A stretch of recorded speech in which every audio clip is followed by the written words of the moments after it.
Hi everyone, back again with another video. I'm going to be continuing to answer your Camino questions.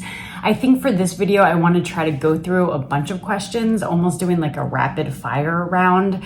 And so hopefully the questions I've picked out are some that have shorter answers. We'll see. I'll try to answer briefly. So let's jump in though. First one we're going to start with kind of concerns timing. So this person asked, if I only have 21 days to walk the Camino, would you recommend starting in Saint-Jean-Pied-de-Port or starting in a place where you can end in Santiago? And I think this question can actually apply to any amount of time where you feel like you don't have enough days to walk a complete Camino. So you don't have time to kind of start at the beginning of the route and end in Santiago. So whether, you have 21 days to walk, you have 2 weeks to walk, you have 7 days to walk, what is recommended? Should you start at the beginning? Should you do a chunk in the middle? Or should you try to end in Santiago? And of course, this is going to be up to the person walking and depending on what your preference really is. In terms of like starting at the beginning or ending at the end, I can kind of see pluses and minuses for both. I would say personally, if it had been my first Camino, and I didn't have enough time to start in Saint-Jean-Pied-de-Port and make it to Santiago, I probably would have picked a point where I felt like I had enough time to arrive in Santiago. I think just especially for my first pilgrimage, getting to Santiago was pretty important. So that's something maybe to consider, especially if it is your first Camino. You might want to think about, how important is it to get to Santiago and to go into the cathedral and to do all the rituals at the end. Otherwise, again, for me personally, because I've walked the Camino before and I've arrived in Santiago multiple times, now when I walk a Camino, I think I prefer starting at the beginning and walking as far as I can. Generally, as I'm planning these Caminos, I do have enough time, depending on the route, to make it to Santiago, but actually not really. In 2019, I walked the Camino Aragones, which ends in Puente la Reina, so that doesn't even end in Santiago. But then after that, I had maybe about 20 days to walk, and I just went up to the Start of the Norte and walked as far as I could. And when I walked in France on the Chemin du Puy, I started in Le Puy-en-Velay, and I walked again as far as I could, but didn't even make it to Saint-Jean-Pied-de-Port, which is where that Camino ends. So I think now for me, I think I do like kind of starting at the beginning if I don't have enough time to kind of complete a Camino. But for my first Camino, if I was short on time, I probably would have tried to end in Santiago. But that's just me. I think that differs for everyone. And I guess I would just say there's no right or wrong way to do this. It's your Camino. There aren't rules to the Camino in terms of you have to walk this number of days, you have to start in this point, you have to arrive in Santiago. You can do this however you want. Okay, another person asked about how do I find the route maybe on the lesser traveled Caminos? Like, are they well marked? Are they well signposted? If they're not, how do I kind of navigate that? And I'll first say that when I take the lesser traveled Caminos, I really do tend to choose Caminos that are pretty well waymarked. I think there are some Caminos that are just known for not having many yellow arrows. They can be a little tricky. And I'm not against walking these, but I think the idea of getting lost or really being confused as I walk is not too appealing to me. I take a lot of comfort in following the arrows and always having them to kind of guide me on my way. And I think when I'm not as concerned about route finding, I can just sort of sink into the day and kind of sink into my thoughts as I walk. And so when I do travel, or walk the lesser traveled Caminos, I'm usually choosing some routes that are kind of known to be pretty well waymarked. But that being the case, I do have an app on my phone, and it's my favorite Camino app. It's actually the only one I've really used, and that's the Buen Camino app. It has I think, blue background and a yellow arrow.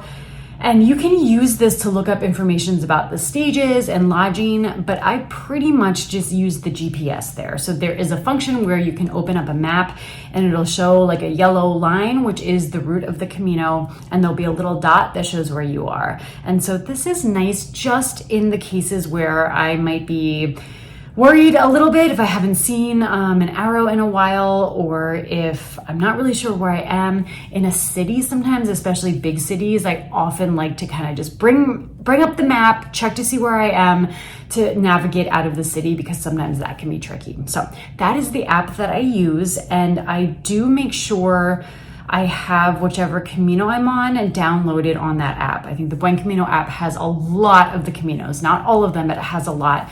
And I just make sure like I have it all downloaded so that when I'm on the route, I can use it if I need to. Another question asked about how pilgrims make their way back from Finisterre or Musha. So if you walk to Santiago and then you've decided to keep on walking to the coast, most pilgrims don't continue to the coast and then loop back around and walk back to Santiago, though you could. I did that this summer and I loved it.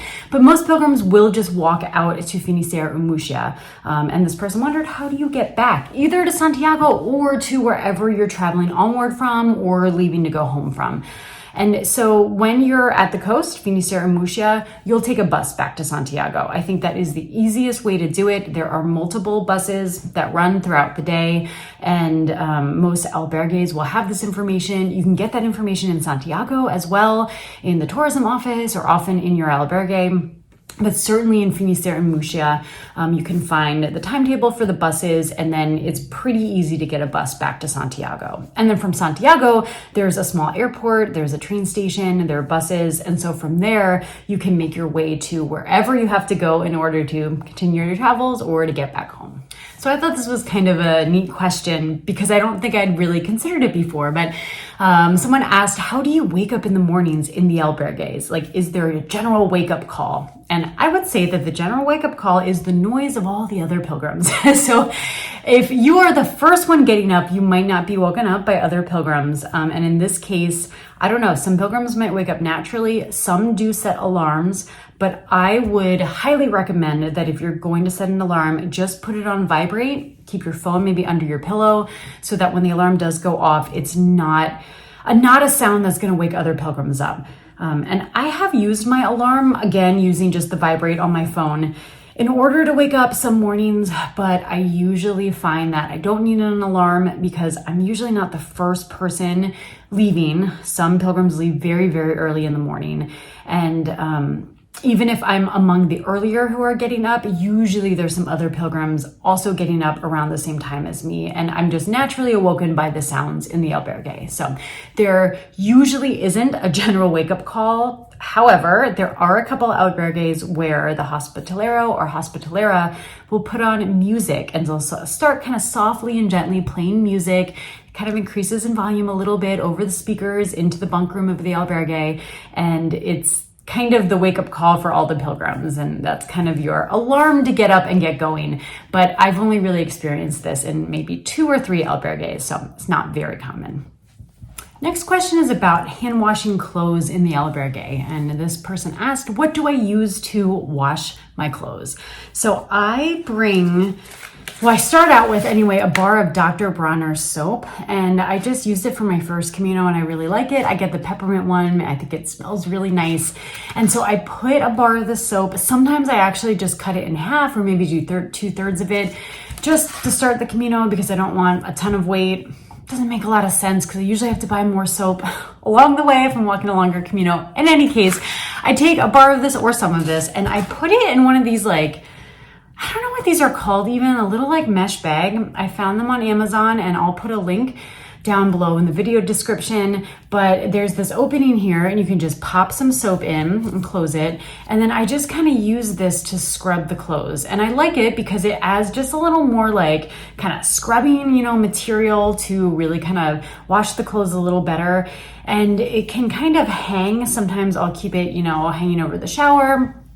If I'm in an albergue where there aren't many people and it's not getting in the way, or maybe I'll hang it from the bunk. I just have to make sure to have something beneath it to catch the dripping water, but it's kind of a nice, almost container to keep the soap in, but I just use this to wash the clothes. And then it goes into a big Ziploc bag so that, that bag does get sometimes a little wet and soapy, but I'll just kind of dry it out, or, it's not too big of a deal. It doesn't get my other stuff wet in my pack. I usually usually bring extra Ziploc bags to switch it out if it gets too wet and too soapy. But that is what I do to hand wash my clothes. It's kind of what I started doing from my first Camino, and I really like the system, so I've done it ever since.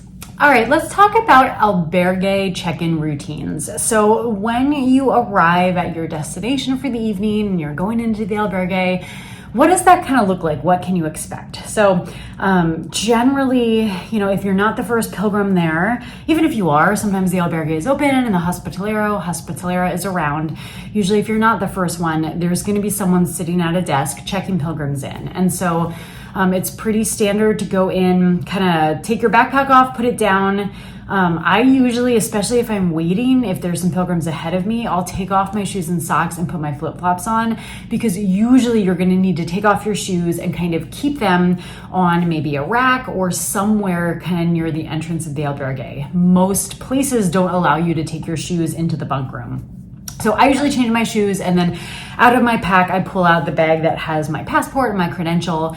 And then when you go up to the desk to check in, you'll usually have to hand over some identification or your passport so that the hospitalero can enter in your information. You can get a stamp for your credential. You'll usually pay whatever it costs for the night. If there are disposable sheets available, you can buy a set of those, or you'll be handed a set of those.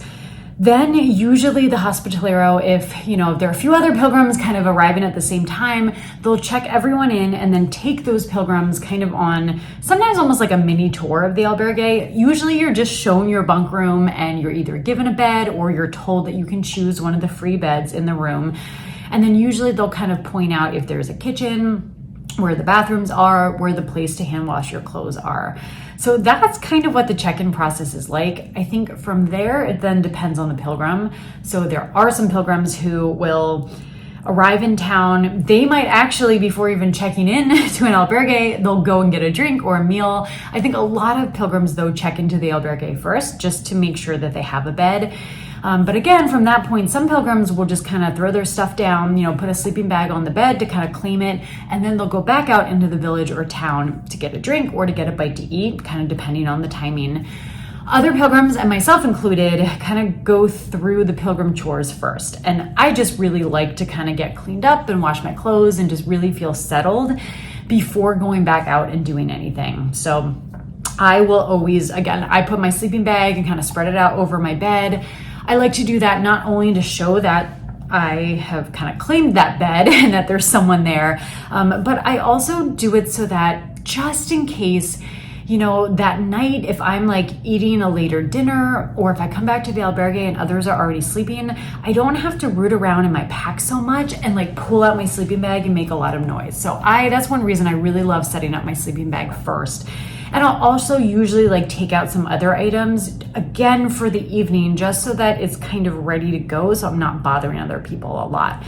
But anyway, from arrival, I spread out the sleeping bag, I grab my clean set of clothes, my toiletries, and I take that into the bathroom. I take a shower, put on my clean clothes, I come back out, gather up the dirty laundry, and then hand wash it. Sometimes if there's a washer and dryer, especially if other pilgrims are around and want to share, I might do that, but most of the time I'm hand washing my clothes. Often, and if it's a sunny day, I'll hang them on a line or a rack outside to dry. And I think that's about it. And then I feel like then I'm really done for the day and the rest of the day is mine. And so sometimes if I'm really tired, I'll just kind of lay in bed for a little bit. I might look at my guidebook or an app and kind of look ahead to the next day. Or I will go out and explore a little bit. Usually I'll maybe sit, get a drink or a snack. If there is a grocery store in the place where I'm staying, I will often stop there to just kind of resupply with my snacks for the next day. I might pick up something for breakfast or lunch supplies. So that's kind of the typical routine, and there is some variation within that, of course, from place to place, pilgrim to pilgrim, but that's kind of your typical routine once you arrive in town. Another person asked, do I get the post-Camino blues? So when I arrive home after a Camino or after the Camino ends, do I kind of get down a little bit? Do I get sad? Do I experience those post-Camino blues? And the answer is I do. I definitely did after my first Camino. I had such an incredible experience. I walked for a month across Spain. I arrived in Santiago. I didn't feel like my Camino was over. I still felt strong. I wanted to keep walking. And it was a hard adjustment to not be on the Camino anymore. That year I did a little more traveling in Europe, and that was great. But I think it's when I got back home to the States and kind of got back into my day-to-day life, went back to work, that I really struggled a little bit, not in a serious way, but I just remember so strongly feeling that all I wanted to do was to be walking. And I have a job where I'm indoors all day and I'm sitting most of the time. And again, I keep saying it's a hard adjustment, but it felt really difficult. I would be walking into work and I would just be thinking as I was going inside that I can't believe I now have to be indoors for the next 7 hours of my day. And I really missed the movement. I missed being outside. I missed meeting different people. I missed the sense of adventure. And after that first Camino, I think I also kind of wasn't sure what was going to happen next. I went on that first Camino because there was some transition in my life, and I was just kind of grieving a little bit the loss of a relationship, and I felt very unsettled previous to walking the first Camino. And I think planning that Camino and then going on that Camino walk was kind of the thing that I gave myself to look forward to. It was the direction in my life at that time. I was moving towards something. But then when I got back from the Camino, it was like back into my life, and I still had these questions of what was going to happen next. What do I want to do? How do I want to live? And I just had this really strong feeling that I needed to return and walk the Camino again, that my Camino wasn't done. And I did go back the following summer. But again, to kind of go back more to the question about the Camino blues and maybe what you can do, I kind of came up with a few things to try to cope with them. Again, I think that first year was the hardest, but with each subsequent Camino, there is always an adjustment period for me. When a Camino is done, not walking anymore, and kind of dealing with those feelings of the loss of that experience. But I've gotten better at it, and I think those blues don't hit me as hard. One thing that I do is that I just keep walking. I just made it a point to make walking and hiking really a daily practice for myself. And it's kind of a non-negotiable. I mean, unless the weather is really bad or if I'm really busy and don't have time. However, I do always try to protect that time for walking. I just make sure I get out for a walk. I write about the Camino a lot, and that's been really important for me too, to kind of keep that feeling alive and to keep it going. And I plan for another Camino. I have different things that I do, but I think there's no easy answer either to kind of dealing with those feelings after a Camino is over. I actually wrote a little ebook, I can't remember how many years ago now, maybe 5 years ago now, called After the Camino, and it's just dealing with the post-Camino blues. And I'll put a link to that below as well. That is a free download. Let me know if there are any problems with the link, because I set it up a long time ago and I don't talk about it too much, but there is a resource out there for any of you maybe also dealing with that transition time after the Camino. So that's what I do about the post-Camino blues. So those were a couple of questions and answers. There are still more that I haven't gotten to. Someone asked a couple times why I keep returning to walk the Camino again and again. And I really want to answer that one, but I feel like that's a much bigger answer. So that might be its own video. And yeah, there were some other questions too that I'm still going to get to. As ever, feel free to keep asking questions. I will try to get to as many as I can.